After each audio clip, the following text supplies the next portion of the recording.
Hello guys, welcome back to my YouTube channel. तर आज आपण कढी पकोडा रेसिपी बघणार आहे कशी बनते। तर सर्वात आधी मी मिरच्या घेतल्या हिरव्या आणि लसूण घेतलं, त्याला चांगलं भाजून घेतलं, तव्यावरती तेल टाकलं, त्याच्यानंतर मग त्याच्यात जिरा ॲड केलं आणि चांगलं कुटून घेतलं। जास्त पण बारीक नाही करायचं, पण थोडं बारीक झालं पाहिजे।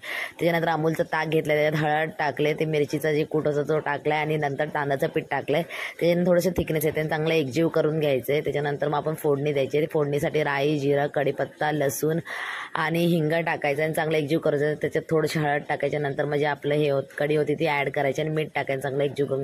त्यानंतर आपल्याला पकोडा बनवायचे। तर पकोड्यासाठी आपण कांदा, त्याच्यात सगळे मसाले केलेत, हळद, गरम मसाला व हे सगळे मसाले ॲड केलेत आणि नंतर मग बेसनचं पीठ आणि तांदळाचं पीठ ॲड केलं आणि चांगलं एकजीव करून घेतलं। 10 मिनिटं साईडला ठेवल्यानंतर मग पकोडे चांगले तळून घ्यायचे आणि अशा प्रकारे आपले पकोडे पण तयार आहेत। आणि कढी 5-10 मिनिटं शिजून झाल्यानंतर कढीमध्ये ते पकोडे ॲड करायचे, चांगले थोडा वेळ ठेवायचे आणि अशा प्रकारे आपली कढी आणि राईस तयार आहे। तर व्हिडिओ आवडला असेल तर लाईक करा, शेअर करा, सबस्क्राईब करा। बाय गाय।